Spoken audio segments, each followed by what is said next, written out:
Uh, Dear audience, welcome to Language Clinic channel. We are going to now talk about complementary and alternative medicine in psychiatry.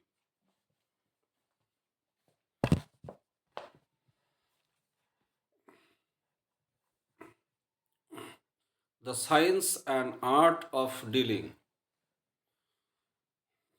The science and art of healing, as well as the concept of illness, have always been significantly influenced by the cultural context in which they developed. What most Western medical practitioners conceive of as healthcare is actually quite in its infancy compared with many practices aimed at curing or ameliorating illness that developed across the world for many centuries past. Major advances in biomedical research and in the scientific method in general over the past century have brought that discovery of revolutionary medical interventions that have saved countless lives, most notably through the treatment of infectious illnesses. Yet, many practitioners and patients alike sense that the biological and reductionist concepts of illness and its treatment that have come to guide much of Western medical care often minimize the role of psychosocial factors in health and wellness. Psychiatry itself, supposed champion among medical fields in addressing psychosocial etiologies of illness, has also become increasingly biological in its focus. Although this approach has undoubtedly benefited persons with mental illness and has increased public awareness that the brain is no less a physical organ than the heart or kidney, susceptible to maladies at times through no fault of the person suffering from mental illness. Some mental health practitioners worry that the listening care in psychiatry will become increasingly marginalized. After all, addressing psychosocial aspects of health is almost always more time consuming than biological interventions, and thus, in a short sighted vision of health outcomes, often seems inefficient and expensive. The term complementary and alternative medicine CAM or CAM refers to the various disease treating or disease preventing practices whose methods and efficacies differ from traditional or conventional biomedical treatment. Other terms used Other terms used to describe these therapeutic approaches are integrative medicine and holistic medicine. This is not a new concept in psychiatry. The idea of emphasizing the whole patient and the need to evaluate psychosocial, environmental, and lifestyle factors in health and disease subs, is subsumed under the heading of psychosomatic or mind body medicine. Traditional medicine, as practiced in the United States and elsewhere in the Western world, is based on the scientific method, the use of experiments to validate a hypothesis or determine the probability of a theory being correct. Traditional medicine presumes that the body is a biological and physiological system and that disorders have a cause that can be treated with medications, surgery, and complex technological methods to produce a cure. Traditional medicine is thus also referred to as biomedicine or technomedicine. Traditional medicine is also used as allopathic medicine. The term allopathy, derived from the Greek word allos, means other, refers to the use of outside agents or medications to counteract the signs and symptoms of disease. For example, antipyretics to treat fever. Allopathy is the type of medicine taught in medical schools in the United States. Samuel Hahnemann, born in 1755 and died in 1843, a German physician, coined the term to distinguish this form of medicine from homeopathy, derived from the Greek word homos means same, in which especially formulated medicinal remedies different from allopathic medicine are used. Allopathy is the most prevalent form of medicine practiced in the Western world. Homeopathy is discussed more fully later in this chapter. So, this is the simple thing that uh, in psychiatry, if we want to remove one of our psychiatric disorders, we should also try to follow complementary medicine and alternative medicine. And the complementary medicine and alternative medicines can be like acupressure and acupuncture. Another process can be Ayurveda. Ayurveda is also complementary medicine and alternative medicine. Dance therapy, color therapy, colonic irrigation, chiropractic, diet and nutrition, uh, dietary supplements, vitamin B12, and folate. These are thought to be the supplement. Exercise or physical exercise is also thought to be alternative and complementary medicine in psychiatry. Herbal medicine is also thought to be another complementary and alternative medicine in psychiatry. Homeopathy, light and melatonin therapy is also thought to be another alternative and complementary medicine in psychiatry.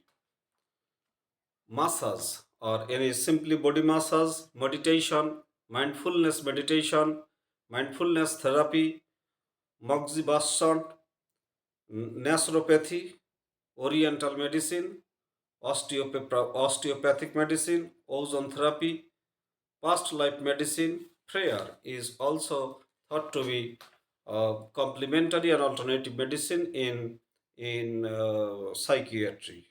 So there are many other Tibetan medicine, therapeutic tasks, sound and music therapy. These are also called alternative and complementary medicine in psychiatry. Yoga is another form of complementary and alternative medicine in psychiatry. Integrative psychiatry. So, this is all what I said about treating psychiatric disorders. But I would like to here talk about simply prayer as the complementary medicine in complementary and alternative medicine in psychiatry. Prayer, what is prayer? The pervasive interest in faith healing, the curative anecdotes of television evangelists, and the millions of hopeful individuals visiting religious shrines in search of relief give witness to the continuing interest in and prevalence of prayer and spirituality in the process of healing. Some religious groups specifically recommend against standard psychiatric therapies and offer their own approach as the only valid alternative for mental and spiritual health. Others view prayer as a form of distant healing defined by the psychic Elizabeth Targ as any purely mental effort undertaken by one person with the intention of improving the physical or emotional well being of another. Some advocate Some advocate the use of shared prayer, silent prayer, and distant or intercessory prayer, praying on behalf of someone else for a specific purpose to benefit patients. Studies to date are inconclusive, however, on the impact of prayer on medical outcomes. Surveys indicate that 92% of a sample of in inner city homeless women reported one or more spiritual or religious practices. Some 48% reported that prayer was significantly related to less use of alcohol or street drugs or both, and fewer perceived worries and depression. Recent epidemiological research indicates that religious beliefs and practices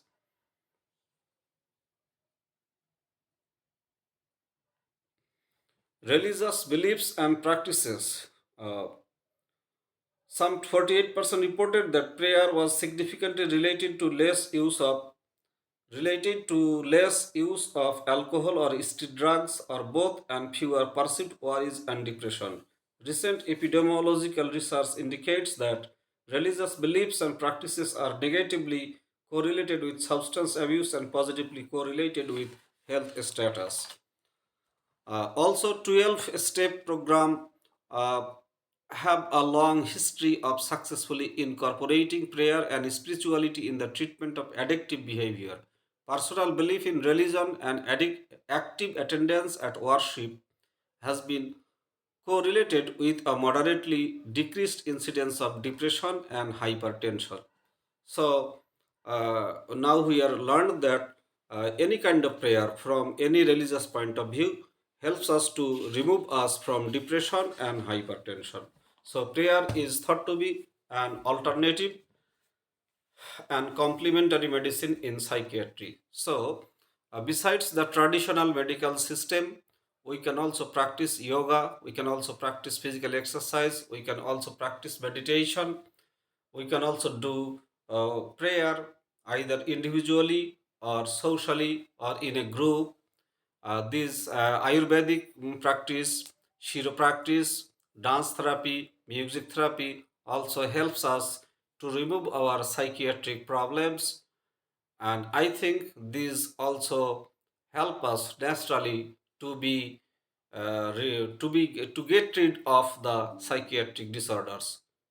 So in this video, I think people who are listening to this video will try to practice physical exercise like walking, like jogging, like meditation, yoga, and these things will help you, and even your prayer from any perspective of any religion existent in the world will help you to remove yourself from hypertension and depression. So in order to remove depression, in order to remove hypertension from our body, it is thought that alternative medicines, alternative practices help us be cured from psychiatric problems. So thank you very much for watching and listening to this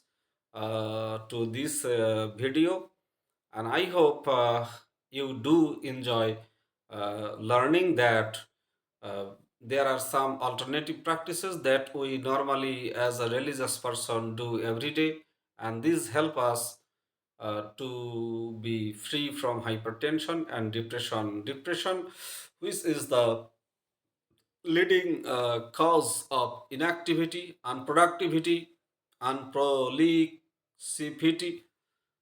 Uh, so I think the alternative medicines will help us to go a long way in our life to the way of success and prosperity and betterments. So thank you very much. This is a channel of education. Education is power, and education is also entertainment, like listening to music, like dancing.